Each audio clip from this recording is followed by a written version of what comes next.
Hello बच्चों, let's read this question. Fill the blanks, fill up the blanks and choose the correct option.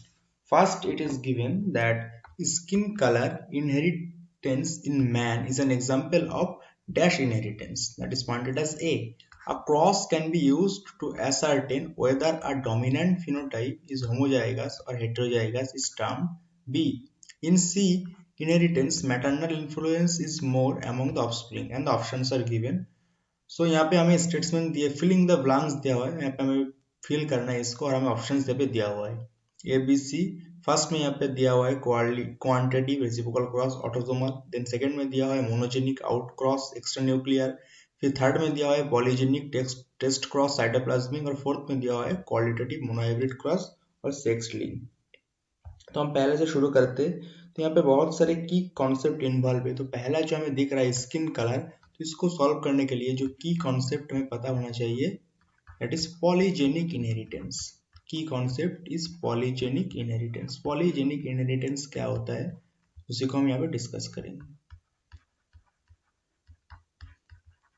Polygenic inheritance. So basically polygenic inheritance का मतलब जब भी कोई trait बहुत सारे जीन से कंट्रोल होता है उसी को हम क्या कहते हैं, पॉलीजेनिक इनहेरिटेंस. तो सिंपली हम क्या लिख सकते हैं, अ ट्रेट इज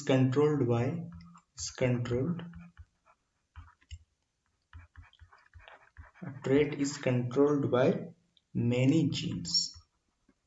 इसी को हम क्या कहेंगे, पॉलीजेनिक इनहेरिटेंस. इसके एग्जांपल के तौर पे हम ले सकते हैं ह्यूमन स्किन कलर.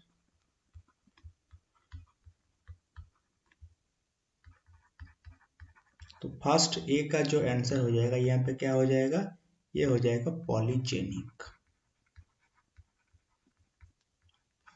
नेक्स्ट हमारे पास यहाँ पे ये है कि a cross used to ascertain dominant phenotype. तो हमें यहाँ पे इसको सॉल्व करने के लिए जो की कॉन्सेप्ट की जरूरत होंगी, that is test cross. Test cross क्या होता है, टेस्ट क्रॉस बेसिकली एक क्रॉस होता है जिससे हमें पता चलता है कि उसका जो जीनोटाइप था, जो डोमिनेंट जो था उसका जीनोटाइप क्या था, या हेटेरोजाइगस था या होमोजाइगस. तो इसको हम सिंपली कैसे कर सकते हैं, जैसे यहाँ पे हम कोई किसी होमोजाइगस जीन को हम यहाँ पे देखते हैं होमोजाइगस, और यहाँ पे हेटेरोजाइगस को भी देखते हैं हेटेरोजाइगस. तो सपोज हमने मान लिया कि होमोजाइगस टॉल का जो दोनों ही सेम ट्रेट होगा और हेटेरोजाइगस का ये होगा. तो इसको अगर हम टेस्ट क्रॉस करवाएंगे तो हमारे पास क्या आएगा, ये हम यहाँ पे सिंपली देख सकते हैं. इसका जो ऑप्टेन होगा प्रोजेनी, ये सबका जो जीनोटाइप होगा सबका टी ये वाला जीनोटाइप होगा, लेकिन ये जो होगा इसमें एक तो ये होगा एक ये भी होगा. यहाँ पे हम देख सकते हैं दो हमें मिल रहा है. ये बेसिकली जो है ये टॉल है, यहाँ पे ये भी टॉल है, ये क्या है, डॉर्फ.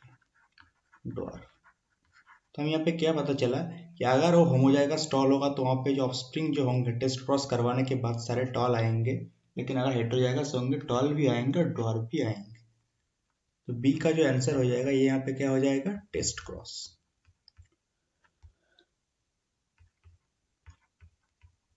नेक्स्ट हमें यहाँ पे बताना है कि ये जो इनहेरिटेंस होता है ये किस टाइप का इनहेरिटेंस यहाँ पे होता है.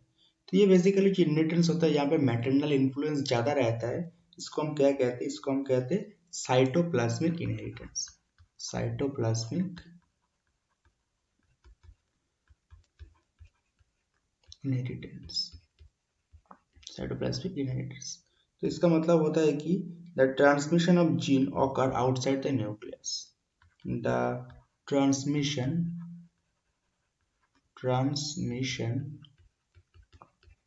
ऑफ जीन, मतलब जीन का जो ट्रांसमिशन होता है वो न्यूक्लियस से बाहर होता है, और न्यूक्लियस से बाहर क्या होता है, साइटोप्लाज्म.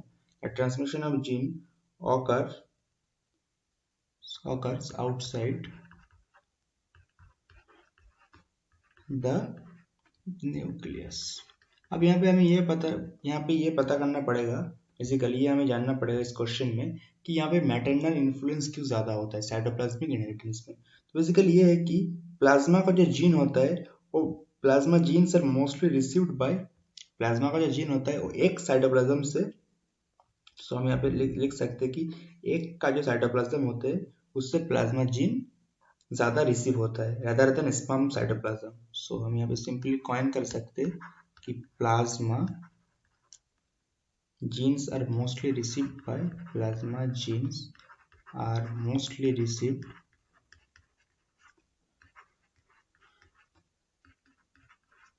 by एक साइटोप्लाज्म, मतलब फीमेल का जो होता है, इसीलिए मैटरनल इन्फ्लुएंस ज़्यादा होता है एक साइटोप्लाज्म. तो सी यहाँ पे क्या हो जाएगा, सी यहाँ पे हो जाएगा साइटोप्लाज्मिक. तो हमारा इस क्वेश्चन का आंसर कौन सा करेक्ट हो जाएगा, ए पॉलीजेनिक, बी टेस्ट क्रॉस और सी साइटोप्लाज्मिक. तो हमारा इस क्वेश्चन का जो करेक्ट आंसर होगा दैट इज थर्ड जो होगा इस क्वेश्चन का करेक्ट आंसर होगा. I hope you understood this question very well. Thank you.